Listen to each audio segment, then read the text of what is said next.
ಎಲ್ಲರಿಗೂ ನಮಸ್ಕಾರ. ಇದು ಕೇವಲ ರಾಜರ ಕಥೆಯಲ್ಲ, ಅದಕ್ಕಿಂತ ದೊಡ್ಡದು. 2 ತಲೆಮಾರುಗಳು ತಮ್ಮ ದೂರದೃಷ್ಟಿಯಿಂದ ಒಂದು ಆಧುನಿಕ ರಾಜ್ಯವನ್ನೇ ಹೇಗೆ ಕಟ್ಟಿದಮೋ ಅನ್ನೋ ಕಥೆಯಿದು. ಹೌದು, ಇದು ಮೈಸೂರಿನ ಪರಿವರ್ತನೆಯ ಕಥೆ. ಒಂದು ಕ್ಷಣ ಯೋಚನೆ ಮಾಡಿ. ಸ್ವಾತಂತ್ರ್ಯಕ್ಕೂ ಮುಂಚೆ ಭಾರತದ ಬಹುತೇಕ ಸಂಸ್ಥಾನಗಳು ಹಳೆಯ ಸಂಪ್ರದಾಯಗಳಲ್ಲೇ ಮುಳುಗಿದ್ವು. ಆದ್ರೆ ಆಗ್ಲೇ ಮೈಸೂರಿಗೆ ಮಾದರಿ ರಾಜ್ಯ ಅಂತ ಒಂದು ಬಿರುದು ಬಂದಿತ್ತು. ಇದು ಸುಮ್ನೆ ಕೊಟ್ಟಿದ್ದಲ್ಲ. ಶಿಕ್ಷಣ, ಕೈಗಾರಿಕೆ, ಆಡಳಿತ ಹೀಗೆ ಎಲ್ಲದರಲ್ಲೂ ಮೈಸೂರು ಸಾಧಿಸಿದ್ದ ಆ ಅಸಾಧಾರಣ ಪ್ರಗತಿಗೆ ಸಿಕ್ಕಿದ ನಿಜವಾದ ಗೌರವ ಅದು. ಹಾಗಿದ್ರೆ ಒಂದು ರಾಜಸಂಸ್ಥಾನಕ್ಕೆ ಇಂಥದೊಂದು ಅದ್ಭುತವಾದ ಬಿರುದು ಸಿಗೋಕೆ ಸಾಧ್ಯವಾದದ್ದು ಹೇಗೆ? ಇದರ ಹಿಂದಿರೋ ಉತ್ತರ ಇಬ್ಬರು ದೂರದೃಷ್ಟಿ ಇದ್ದಂತಹ ಆಡಳಿತಗಾರರ ಕಥೆಯಲ್ಲಿದೆ. ಅವರ ಆಶ್ರಮದ ಬಗ್ಗೆನೇ ನಾವಿವತ್ ಮಾತಾಡೋಣ. ಈ ಕಥೆಯಲ್ಲಿ ಇಬ್ರು ನಾಯಕರಿದ್ದಾರೆ. ಒಬ್ರು ಆಧುನಿಕ ಮೈಸೂರಿಗೆ ಒಂದು ಭದ್ರವಾದ ಬುನಾದಿ ಹಾಕಿದ್ರು. ಇನ್ನೊಬ್ರು ಆ ಬುನಾದಿ ಮೇಲೆ ಒಂದು ಭವ್ಯವಾದ ಪ್ರಗತಿಯ ಸೌಧವನ್ನೇ ಕಟ್ಟಿದ್ರು. ಅವರ ಕೊಡುಗೆಗಳು ಹೇಗಿತ್ತು ಅನ್ನೋದನ್ನೇ ಇವತ್ ನೋಡೋಣ. ಸರಿ, ನಮ್ಮ ಕಥೆಯ ಮೊದಲ ಭಾಗ ಶುರುವಾಗೋದು ಚಾಮರಾಜ ಒಡೆಯರ್ ಅವರಿಂದ. ಆಧುನಿಕ ಮೈಸೂರಿಗೆ ಒಂದು ಸ್ಟ್ರಾಂಗ್ ಫೌಂಡೇಶನ್ ಹಾಕಿದ ಕೀರ್ತಿ ಪೂರ್ತಿಯಾಗಿ ಇವರಿಗೆ ಸಲ್ಲಬೇಕು. 1868ರಿಂದ 1894ರವರೆಗಿನ ಅವರ ಆಳ್ವಿಕೆಯ ಕಾಲದಲ್ಲಿ ಚಾಮರಾಜ ಒಡೆಯರವರ ಆಡಳಿತ ಎಲ್ಲರ ಗಮನ ಸೆಳೆದಿತ್ತು. ಆಡಳಿತದಲ್ಲಿ ಸುಧಾರಣೆ ತರಬೇಕು ಅಂತ ಅವರು ದರ್ಶನ್ ಸಮಿತಿ ಅಂತ ಒಂದನ್ನ ಸ್ಥಾಪಿಸಿದ್ರು. ಇದರ ಮುಖ್ಯ ಉದ್ದೇಶ ಏನಪ್ಪಾ ಅಂದ್ರೆ ಸರ್ಕಾರದ ಕೆಲಸಗಳು ಚುರುಕಾಗಿ ಜನರಿಗೆ ಸುಲಭವಾಗಿ ತಲುಪಬೇಕು ಅನ್ನೋದು. ಅವರ ಕೊಡುಗೆಗಳ ಲಿಸ್ಟ್ ದೊಡ್ಡದೇ ಇದೆ. ಎಜುಕೇಷನಲ್ ಇನ್ಸ್ಟಿಟ್ಯೂಷನ್ಗಳನ್ನ ಹೆಚ್ಚಿಸಿದ್ರು, ಸಂಗೀತ ನೃತ್ಯದಂತಹ ಕಲೆಗಳಿಗೆ ದೊಡ್ಡ ಮಟ್ಟದಲ್ಲಿ ಪ್ರೋತ್ಸಾಹ ಕೊಟ್ರು. ಅಷ್ಟೇ ಅಲ್ಲ, ಹಳೆಯ ಅರಮನೆಗೆ ಬೆಂಕಿ ಬಿದ್ದಾಗ ಇವತ್ತು ನಾವೆಲ್ಲ ನೋಡಿ ಹೆಮ್ಮೆ ಪಡುವ ಆ ಭವ್ಯವಾದ ಮೈಸೂರು ಅರಮನೆ ಕಟ್ಟೋಕೆ ಶುರು ಮಾಡ್ಸಿದ್ದೇ ಇವ್ರು.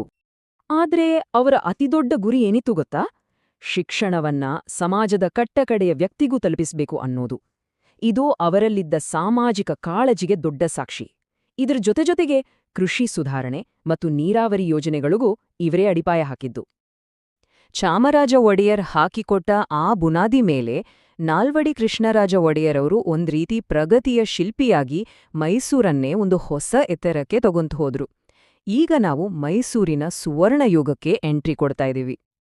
1902ರಿಂದ 1940 ಇದು ಮೈಸೂರಿನ ಇತಿಹಾಸದಲ್ಲಿ ಒಂದು ಗೋಲ್ಡನ್ ಪೀರಿಯಡ್.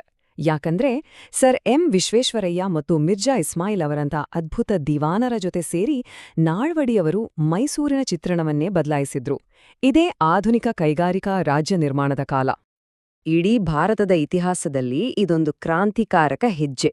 ಶಿವನ ಸಮುದ್ರದಲ್ಲಿ ಸ್ಥಾಪನೆಯಾದ ಹೈಡ್ರೋ ಎಲೆಕ್ಟ್ರಿಕ್ ಪ್ರಾಜೆಕ್ಟ್ ದೇಶದ ಮೊದಲ ಪ್ರಮುಖ ವಿದ್ಯುತ್ ಉತ್ಪಾದನಾ ಕೇಂದ್ರವಾಗಿತ್ತು. ಇದು ಕೇವಲ ಊರಿಗೆ ಬೆಳಕು ಕೊಡ್ಲಿಲ್ಲ, ಬದಲಾಗಿ ಮೈಸೂರಿನ ಇಂಡಸ್ಟ್ರಿಯಲ್ ರೆವಲ್ಯೂಷನ್ಗೆ ಬೇಕಾದ ಪವರ್ ಕೊಡ್ತು. ಆ ಎಲೆಕ್ಟ್ರಿಕ್ ಪವರ್ನಿಂದ ಏನಾಯ್ತು ನೋಡಿ.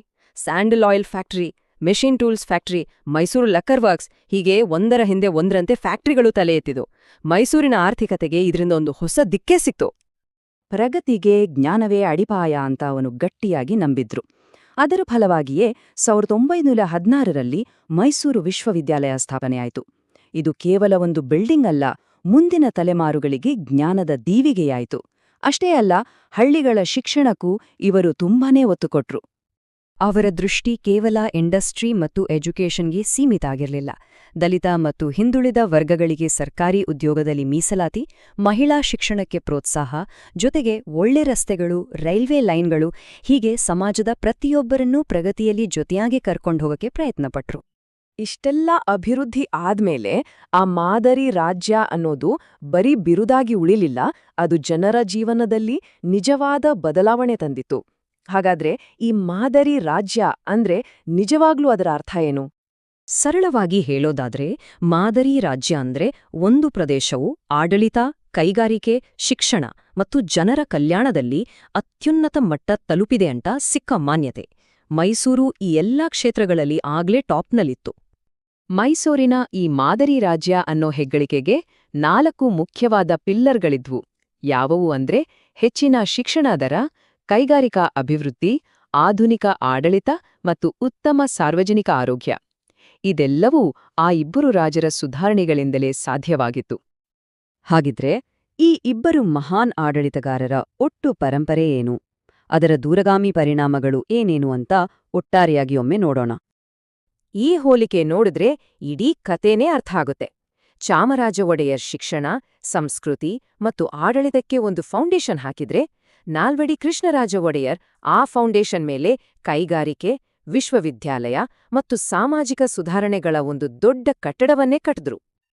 ಇದನ್ನೇ ನಾವು ಹೀಗೂ ಹೇಳಬಹುದು, ಒಂದು ತಲೆಮಾರು ಸಂಸ್ಕೃತಿಯ ಅಡಿಪಾಯವನ್ನು ಹಾಕಿತು, ಮುಂದಿನ ತಲೆಮಾರು ಅದರ ಮೇಲೆ ಪ್ರಗತಿಯ ಗಗನಚುಂಬಿ ಕಟ್ಟಡವನ್ನೇ ನಿರ್ಮಿಸಿತು. ಮೈಸೂರಿನ ಯಶಸ್ಸಿನ ಕಥೆಯ ಸಾರಾಂಶವೇ ಇದು. ಅಂತಿಮವಾಗಿ ನಮ್ಮ ಮುಂದೆ ಒಂದು ಪ್ರಶ್ನೆ ಉಳಿಯುತ್ತೆ. ದೂರದೃಷ್ಟಿ ಇಟ್ಕೊಂಡು ದೀರ್ಘಕಾಲದ ಪ್ರಗತಿಪರ ಆಡಳಿತ ನೀಡಿದ ಈ ಪರಂಪರೆಯಿಂದ ಇಂದಿನ ನಮ್ಮ ನಾಯಕರು ಏನನ್ನು ಕಲಿಯಬಹುದು? ಈ ಬಗ್ಗೆ ಖಂಡಿತ ಯೋಚಿಸಿ. ಮುಂದಿನ ವಿಶ್ಲೇಷಣೆಯಲ್ಲಿ ಮತ್ತೆ ಭೇಟಿಯಾಗೋಣ.